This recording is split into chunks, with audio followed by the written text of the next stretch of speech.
Hello students और B A second year economics paper second में कल हमारे टॉपिक यहाँ तक हो गए थे, इसके 4th पॉइंट तक हो गए थे। आज 5th पॉइंट होगा इसका, public expenditure and compensatory tendency, यानी कि सार्वजनिक व्यय एवं क्षतिपूरक प्रवृत्ति।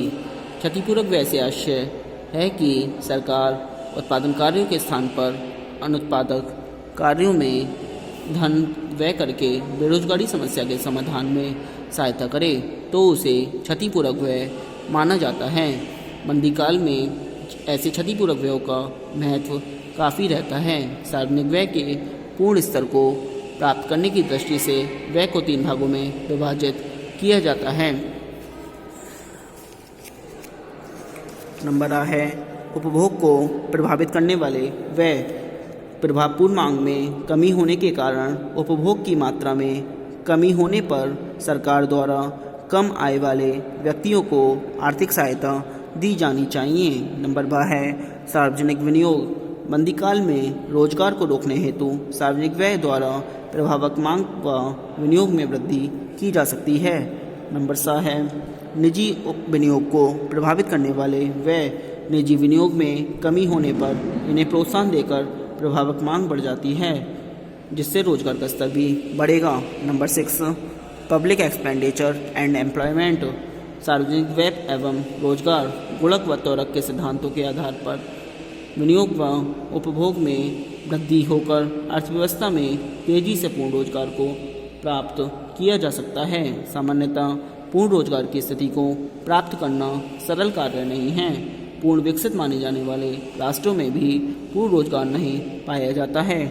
रोजगार की समस्या विकसित एवं विकासशील दोनों ही अर्थव्यवस्थाओं में पाई जाती है। यदि देश में अतिरिक्त निवेश की आवश्यकता न हो तो उसे विकसित अर्थव्यवस्था कहते हैं, जहां पर पूर्ण रोजगार होना आवश्यक नहीं है। इस अर्थव्यवस्था में व्यापार चक्रों के प्रभाव से जनित बेरोजगारी को सार्वजनिक व्यय के माध्यम से दूर करने के प्रयास किए जा सकते हैं।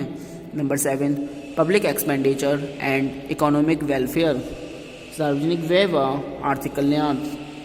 आर्थिक कल्याण सामाजिक कल्याण का वह भाग है जो अप्रत्यक्ष रूप से मुद्रा में पाया जा सके।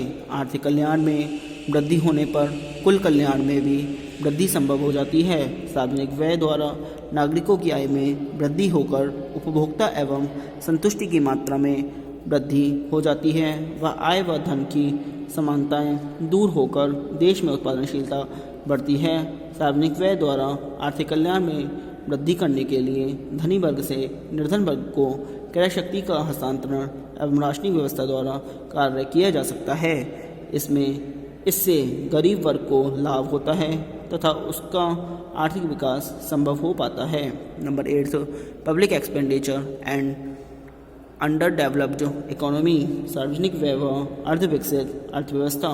सार्वजनिक व्यय अविकसित देशों के क्षेत्रीय विकास में योगदान देता है।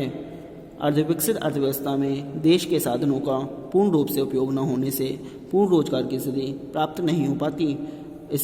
इसमें सार्वजनिक व्यय द्वारा व्यक्तियों को प्रत्यक्ष रूप से रोजगार प्रदान किया जा सकता है। सरकार उत्पादन में भी प्रत्यक्ष रूप से भाग ले सकती है। इन देशों में सरकार भी उत्पादन क्षेत्र में प्रत्यक्ष रूप से भाग लेती है और इस प्रकार उपलब्ध साधनों का अधिकतम उपयोग करके रोजगार एवं विकास को बढ़ाया जा सकता है। Number 9 public expenditure and matured economy. सार्वजनिक व्यय एवं परिपक्व अर्थव्यवस्था। लोक व्यय आर्थिक विकास में अनेक कारणों से सहायक सिद्ध होता है।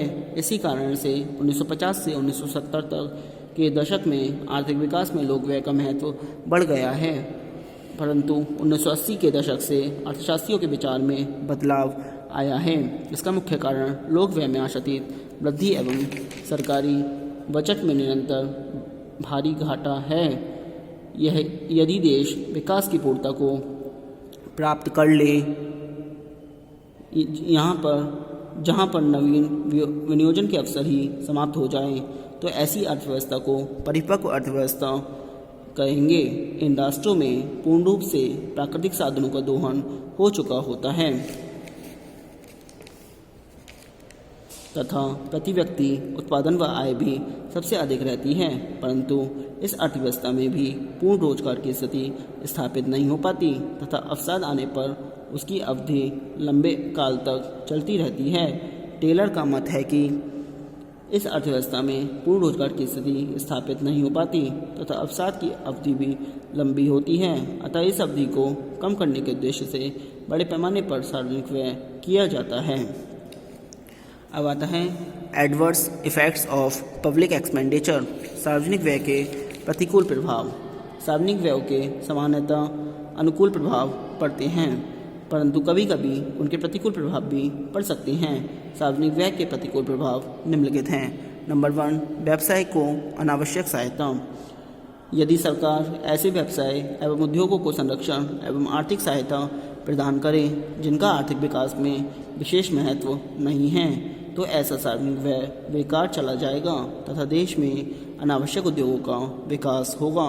नंबर 2, स्वार्थमयी प्रवृत्ति, यानी कि यदि सरकारी अधिकारी किसी व्यक्तिगत स्वार्थ के कारण या राजनीतिक निर्वाचन क्षेत्र की जनता को खुश करने के उद्देश्य से स्थानीय कार्यों एवं विकास पर ही अधिक ध्यान दे तथा सार्वजनिक व्यय का अधिकांश भाग वहीं पर व्यय कर दे, तो इस प्रकार से के सार्वजनिक व्यय से अधिकतम आर्थिक कल्याण प्राप्त नहीं हो पाता।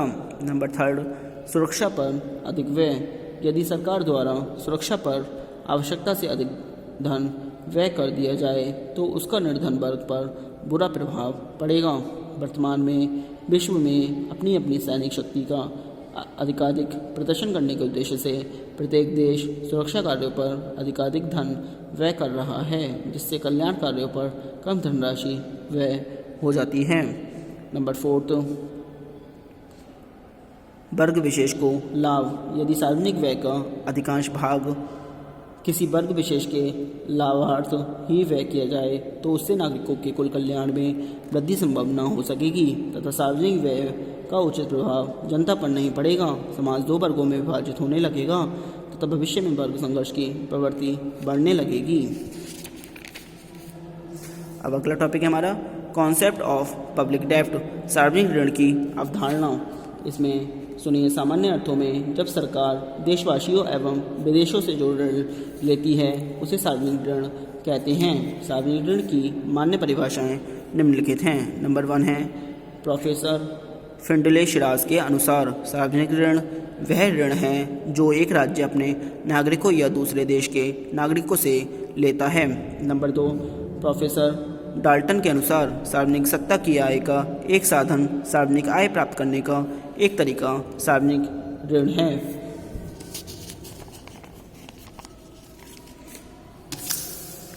अब आती हैं characteristics of a public debts and difference between private finance, सार्वजनिक ऋण की विशेषताएं एवं व्यक्तिगत ऋण में अंतर। इसमें सुनिए, यद्यपि सरकार व्यक्ति की भांति ही ऋण प्राप्त करती है, परंतु दोनों के ऋणों के उपयोग एवं ऋण व्यवस्था में कुछ मौलिक अंतर हैं जिनका हम निम्नलिखित शीर्षकों के अंतर्गत अध्ययन कर सकते हैं। Number 1, an element of compulsion, अनिवार्यता का तत्व। सरकार के पास सत्ता होती है, इसलिए वह जनता को ऋण देने के लिए तथा कम ब्याज देने के लिए बाध्य कर सकती है, परंतु व्यक्तिगत ऋण में किसी प्रकार की जबरदस्ती नहीं की जा सकती। नंबर 2, यूज़ ऑफ लोन्स नहीं की जा सकती। अब इसी प्रकार से कोई भी व्यक्ति राज्य को ऋण भुगतान करने के लिए बाध्य नहीं कर सकता, परंतु व्यक्तिगत ऋणों के लेन देन में सामान्यतः ऋण लेने वाले को एक निश्चित अवधि में ऋण का भुगतान करना पड़ता है।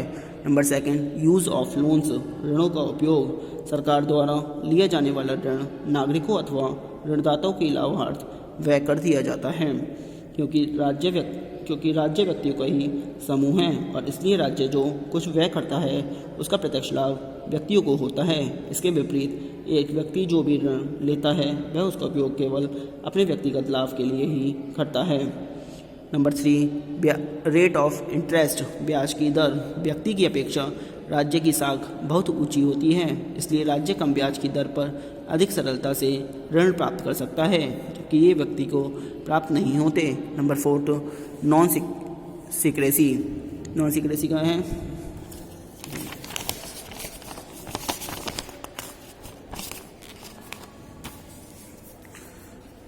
नॉन सीक्रेसी यानी कि अगोपनीयता। सार्वजनिक ऋण के बारे में सबको ज्ञात